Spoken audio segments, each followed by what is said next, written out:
कुमार ने एनडीए का साथ 2013 में भी छोड़ा था। तब कांग्रेस सीपीआई के समर्थन से नीतीश सत्ता में बने रहे थे। 2014 लोकसभा चुनाव में जेडीयू बीजेपी के बिना चुनावी मैदान में थी और सिर्फ 2 सीटें जीत सकी थी। 2014 चुनाव में बीजेपी 22, कांग्रेस 2, लोक जनशक्ति पार्टी 6, आरजेडी 4 सीटें जीत पाई थी।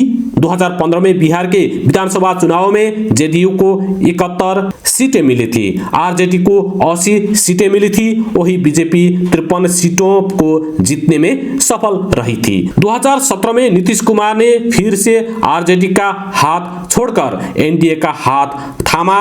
2019 लोकसभा चुनाव में एनडीए के साथ लड़कर जेडीयू 16 सीटें जीतने में सफल रही थी। बीजेपी ने भी 17 सीटें जीती थी।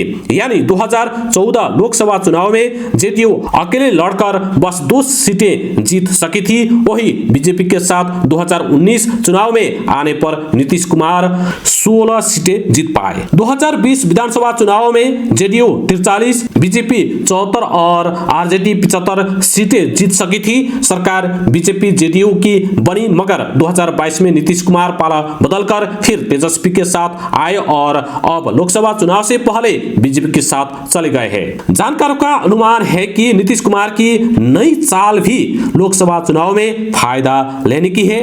चुनावी रणनीतिकार से पॉलिटिकल एक्टिविस्ट बने प्रशांत किशोर जेडीयू में रह चुके हैं। समाचार एजेंसी पीटीआई के मुताबिक प्रशांत किशोर ने हाल ही में कहा कि बीजेपी जेडीयू का गठबंधन 2025 के चुनाव तक नहीं चल पाएगा और नीतीश कुमार एक बार फिर पलटी मारेंगे। कुछ महीनों पहले भी प्रशांत किशोर ने कहा था कि नीतीश कुमार आरजेडी के साथ गठबंधन में ज्यादा दिन तक नहीं रहेंगे। प्रशांत किशोर ने कहा कि बीजेपी ने नीतीश को अपने पाले में लोकसभा चुनाव के मद्देनजर लिया होगा, मगर विधानसभा चुनाव में बीजेपी को इसकी कीमत चुकानी होगी। प्रशांत किशोर बीजेपी और जेडीयू दोनों के लिए काम कर चुके हैं। किशोर ने कहा कि बीजेपी को अपने मतदाताओं को ये समझाना मुश्किल होगा कि उसने क्यों नीतीश कुमार का साथ दिया, तब जबकि कुछ महीने पहले कहा था कि नीतीश के लिए दरवाजे अब हमेशा के लिए बंद है।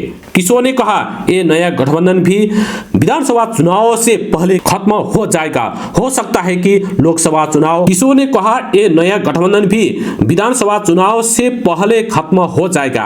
हो सकता है कि लोकसभा चुनाव खत्म होने के कुछ महीनों के भीतर ही ये गठबंधन खत्म हो जाए। प्रोफेसर पुष्पेंद्र सिंह कहते हैं जेडीयू और बीजेपी ने अगर मिलकर चुनाव लड़ा है तो इस गठबंधन को लोकसभा चुनाव में ज्यादा फायदा हुआ है। ये बात बहुत साफ थी। इनको लोकसभा की सीटें चाहिए और सत्ता में साझेदारी चाहिए। नीतीश कुमार को अचानक एहसास हुआ कि 2024 में बीजेपी आएगी। ये तो कोशिश थी कि बीजेपी सत्ता में ना आए या उसकी सीट कम हो जाए। इनको एहसास है कि ऐसा नहीं होगा। अगर वो नहीं होने वाला है तो इनको लगता है कि समय रहते उस तरफ आए जो जीतने वाला पक्ष हो। अगर इनको इंडिया गठबंधन के जीतने की संभावना नजर आती तो ये वही रहते। नीतीश कुमार जब सीएम पद से इस्तीफा देकर राजभवन के बाहर आए तो बोले थे यह नौबत इसलिए आई क्योंकि ठीक नहीं चल रहा था, थोड़ी परेशानी थी। हम देख रहे थे पार्टी के अंदर से और इधर उधर से राय आ रही थी। सबकी बात सुनकर हमने इस्तीफा दिया और सरकार को भंग कर दिया।